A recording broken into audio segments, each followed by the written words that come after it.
Springs. We are here. Hey. I'm Nyle DiMarco. I'm a producer and a filmmaker and an actor.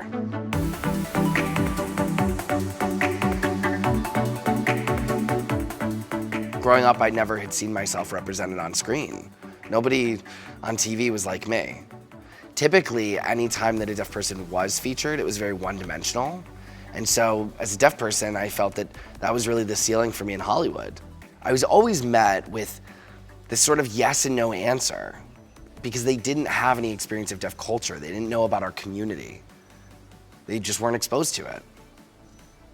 And that was a moment where I really realized that I could create something, that I could make things happen for myself. Not just for myself, but for my own community. There are so many stories out there from my community that we have to offer, and I'm excited to be the one to tell them. Every single day, I wake up and I want to do something crazy. I want to do something fun. And I always want that adrenaline rush, that kick of the turbo, that booster. My creative process and where I find inspiration and ideas really come from finding like-minded people in the industry. My process typically involves having an idea and looking for hearing people and other production partners who really believe in the work and want to bring different perspectives to the table. The stories that I want to tell always involve being curious about other people's perspective and how other people frame the world. But I always look for partners that believe in the same thing that I do, empowering deaf people to tell their own stories authentically and bringing members of my community behind the camera. That's what's most important to me. Meeting those like-minded people, for me, is typically what inspires me even more and takes me to a place where I can develop more ideas.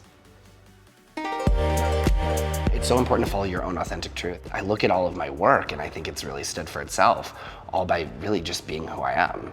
You know, that's why I always encourage people, you have to really live inside out first and be authentic to who you are, right? And everything else will just fall into place. I mean, if you just look at my community's history and the influence that deaf people have had on the world, I want to be able to use those things really as a catalyst to create change, but also I want to use those stories to really open the world to a wider view of deaf people.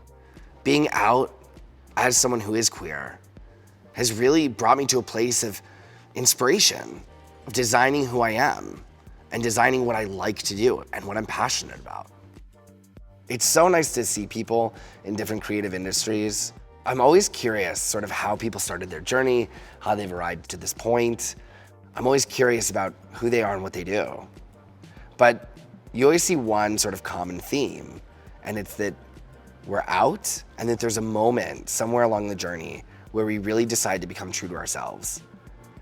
And that changes everything. It's when the success really shows up. And it's really interesting to see sort of different intersections and how that happens for other people, but that it all really begins at that one singular point.